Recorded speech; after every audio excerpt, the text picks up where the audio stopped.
Amis croisés, bonjour. Aujourd'hui, deuxième petit entretien sur le tome 2 de l'intelligence du christianisme, et donc de la révélation à l'apostasie. Et je vais aujourd'hui vous parler d'Adam et Ève, donc de la création de l'humanité par Dieu. D'abord pour poser une question par rapport toujours au mythe d'évolution et de la science, c'est que les scientifiques d'aujourd'hui n'excluent pas qu'il y ait un couple primordial à l'humanité. C'est-à-dire qu'il peut très bien y avoir pour l'humanité que nous appelons l'Homo sapiens, un couple dont viennent tous les Homo sapiens. Donc ce qui laisse ouvert l'hypothèse, pardonnez-moi de parler l'hypothèse, d'une création d'un couple primordial par Dieu. Autre chose aussi que l'on sait maintenant, c'est que l'Homo sapiens, donc sapiens, c'est-à-dire qu'il peut avoir un savoir, il est aujourd'hui de moins en moins sapiens, évidemment. Cet Homo sapiens n'est pas une suite, ni évidemment du singe, on en a déjà parlé, ni même des autres hominidés, c'est-à-dire de l'espèce homme, qui a pu apparaître au fil du temps. Il y a eu Néandertal, etc. Et si vous voulez, il y en a qui ont été contemporains. Il y a peut-être eu des mélanges, mais l'Homo sapiens tel qu'il va ensuite se connaître à travers l'histoire, nous sommes plus dans la préhistoire, nous sommes dans l'histoire, ne vient pas d'autres espèces. Autrement dit, la création d'un homme et d'une femme avec une intelligence, c'est-à-dire une faculté conceptuelle qui représente l'Homo sapiens. Vous savez qu'aucun animal, y compris le singe évidemment, n'a cette faculté conceptuelle. Dans le paradis, on dit qu'Adam peut nommer les animaux. Donc évidemment, nous sommes supérieurs aux animaux, donc nous pouvons les élever, nous pouvons les manger. Avis aux véganes et antispécistes et autres cinglés de sectes orientalistes. Il n'y a pas de mal à faire cela, c'est dans la nature. Pourquoi l'homme créé par Dieu est-il supérieur aux animaux? Parce qu'il est créé à l'image de Dieu, c'est ce que dit la Bible. Alors, première chose importante aussi, c'est qu'évidemment, dans la création biblique, Adam est un homme, Ève est une femme, et Adam est créé le premier, mais Adam n'est pas androgyne. Parce que si Adam avait été créé, était androgyne, on pourrait dire, comme il est à l'image de Dieu, que Dieu serait androgyne. Or, Dieu n'est pas androgyne, puisque Dieu n'a pas de corps. Donc, si vous voulez, on peut déjà dire que, évidemment, Adam n'est pas androgyne. Donc l'homme peut penser, n'est-ce pas, parce que il est à l'image de Dieu, mais il est à l'image de Dieu pas par son corps, puisque Dieu n'a pas de corps, donc il l'est par son âme. Donc je vais vous lire comment j'ai décrit ça. Donc l'homme est créé à l'image de Dieu, ce n'est pas par son corps, puisque Dieu n'a pas de corps, et que le corps de l'homme est de la poussière. Et si l'homme peut nommer, n'est-ce pas, il faut qu'il ait une pensée, et il n'y a pas de pensée dans la poussière. On peut dire que les animaux pensent, mais ils ne peuvent pas nommer. Ils n'ont pas un langage suffisant pour formuler des concepts. L'homme peut donc nommer parce qu'il est à l'image de Dieu, donc Dieu est à l'origine de sa pensée et de sa faculté conceptuelle. C'est très important, évidemment, sur le plan de l'épistémologie. Et puisque l'homme n'est pas à l'image de Dieu par son corps, il faut que ce soit par son âme.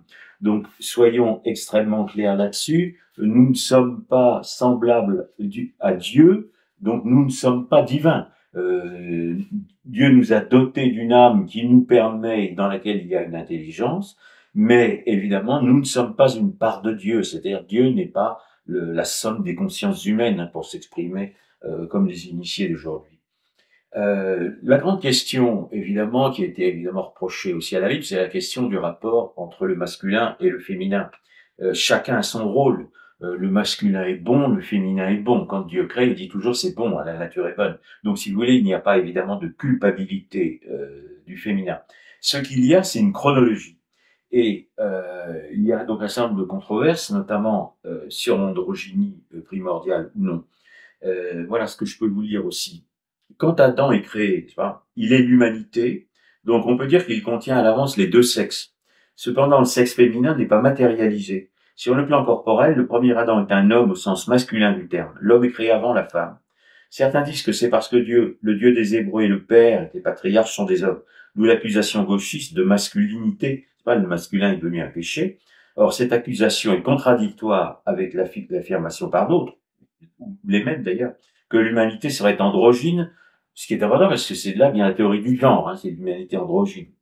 N'est-ce pas? En effet, s'il y a dans la Genèse une préexistence de l'homme, n'est-ce pas, par rapport à la femme, dont le corps n'est créé qu'après, le premier Adam n'est pas androgyne, il est masculin, donc il est créé, n'est-ce pas? Et Dieu, n'est-ce pas, lui-même n'est pas androgyne, sinon il ne serait pas Dieu, mais une divinité cosmique. Donc ce que disent les ennemis du Dieu ne tiennent pas debout, n'est-ce pas? On ne peut pas à la fois reprocher au premier Adam d'être masculin et dire qu'il est androgyne. Ils n'en sont pas une contradiction près, mais je voulais quand même le dire.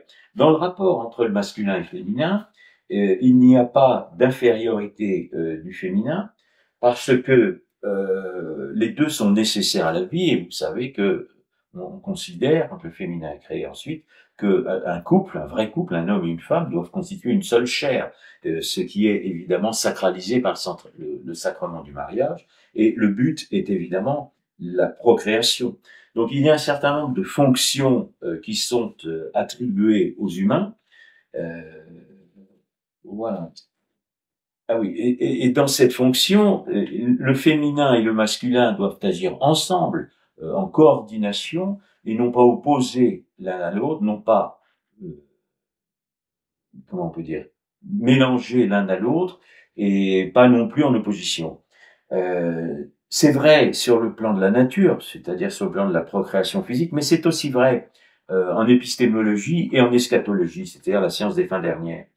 La vie créée par Dieu est celle de la nature, mais également de l'esprit. Et les deux doivent se coordonner dans les deux domaines. Puisque la vie est l'union d'un corps et d'une âme, il n'y a pas de corps sans âme, donc sans esprit. Il n'y a pas d'esprit sans âme, donc sans corps. La vie est bonne, Dieu le dit, donc le corps n'est pas mauvais, qu'il soit masculin ou féminin. Le féminin n'est pas maudit, la vie créée par Dieu est bonne, Ève est la vie, donc le féminin est bon.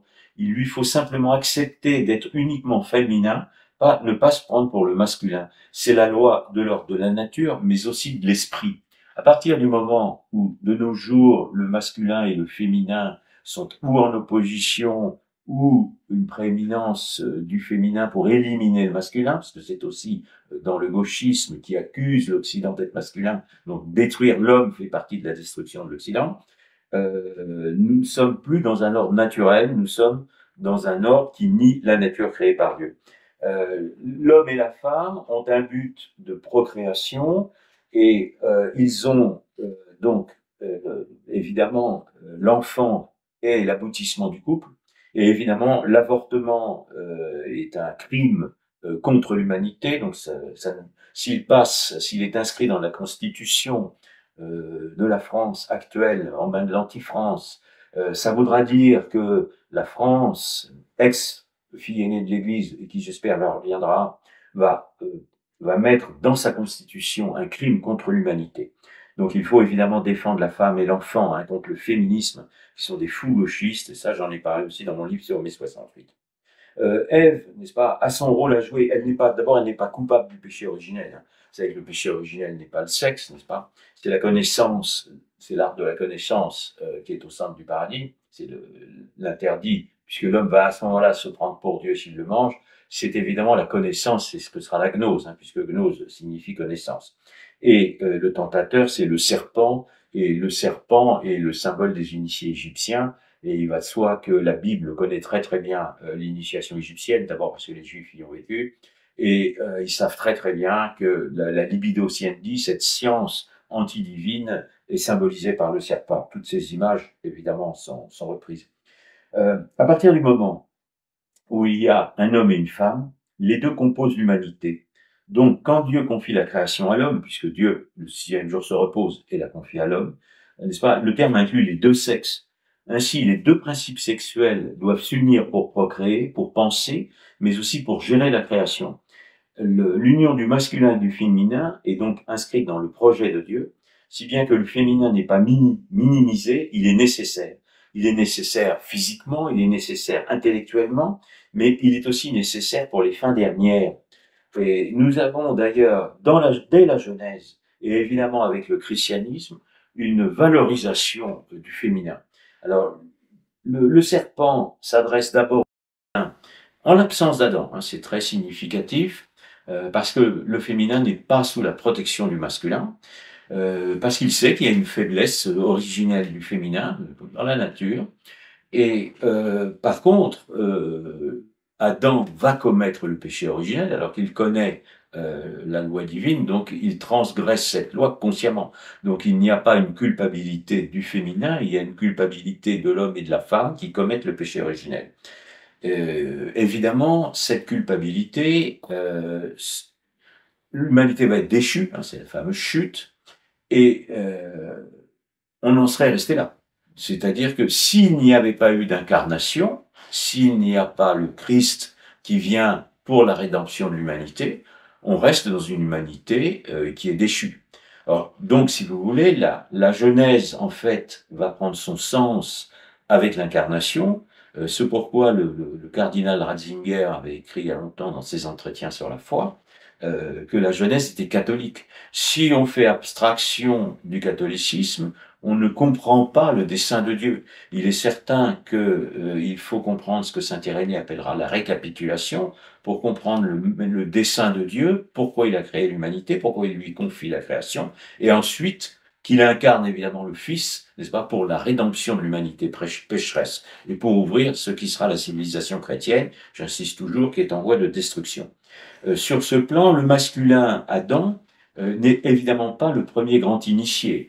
Ceux qui vont s'appeler les grands initiés après, les ésotéristes, et les Rose-Croix, et les francs-maçons bien entendu, vont prétendre acquérir une connaissance contre Dieu. Donc, alors que Adam, alors on ne sait pas évidemment quelle connaissance il peut avoir, on ne sait pas historiquement, mais Dieu lui donne déjà un certain nombre de lois, il lui permet déjà d'avoir un pouvoir sur la nature et il lui fixe des limites. Donc il lui fixe le fruit défendu. Donc il y a une révélation faite à Adam.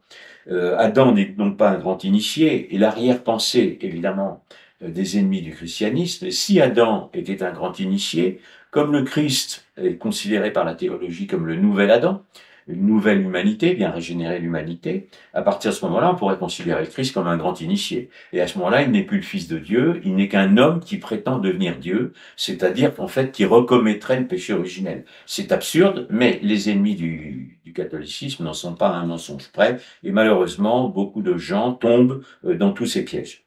Dernière chose sur la Genèse, c'est que la femme y est valorisée. Enfin, l'humanité elle-même, bon, l'humanité, on serait resté là, c'est-à-dire la chute, s'il n'y avait pas eu d'incarnation qui permet la rédemption. Bon, il y a donc après la chute une corruption de l'humanité primordiale, mais aussi la prévision d'un rachat. Et dans cette prévision, donc c'est Dieu chasse l'homme et la femme du paradis, mais Dieu n'accable pas la femme. Il lui rappelle que l'homme doit prédominer sur elle, donc de la protéger, mais il lui donne aussi une mission eschatologique, car c'est dans la descendance de la femme que doit venir celui qui écrasera la tête du serpent. Or, ce rôle éminent ne peut être compris sans le christianisme, puisque Jésus naîtra de la Vierge Marie, qui est la nouvelle Ève. Le christianisme valorise ainsi la femme au-delà de sa considération par le judaïsme. La femme sera mère du Fils, c'est-à-dire mère de Dieu, ce qui est annoncé dans la Genèse, mais ne s'accomplit qu'avec le Christ. Sans l'incarnation, pas de rédemption, donc la femme ne rachèterait pas le péché originel, elle demeurerait dans la faiblesse et la corruption. Mais par une femme, la Vierge Marie, femme réelle, le féminin portera le sauveur qui rachètera le péché originel, donc sauvera l'homme et la femme ensemble. Ce sur quoi je voudrais insister, c'est l'homme et la femme ensemble. Il n'y a pas la femme contre l'homme, l'homme contre la femme. Il y a les deux ensemble qui doivent accomplir le dessein de Dieu, ce pourquoi Dieu les a créés et les a mis sur terre. Donc mettons fin à tous les mensonges qui sont proférés contre le christianisme. C'est la plus intelligente de toutes les religions, c'est celle qui donne à l'homme et à la femme un rôle éminent dans la nature. Simplement, il faut respecter les lois de Dieu et non pas transgresser les lois de Dieu. Donc le féminisme est un danger pour la femme. Il faut sauver le féminin contre le féminisme, car le serpent ment à la femme, il ment le serpent est le prince du mensonge, donc le serpent est le mondial et le diable. Et le gauchisme reprenant les attaques du serpent, le gauchisme est diabolique. Donc il faut combattre le gauchisme qui est évidemment mondialiste et qui est évidemment lié au capital, à la finance apatride, etc. Hein. Et il est évident que tout ça s'inscrit dans un combat politique qui est en vérité une guerre de religion contre le catholicisme. Nous sommes menacés, le catholicisme est menacé, le monde est en état d'apostasie et l'Église est menacée, donc nous devons défendre notre religion, c'est notre devoir, c'est pourquoi je conclurai de la même façon, n'oubliez pas, nous sommes des croisés. Je vous remercie.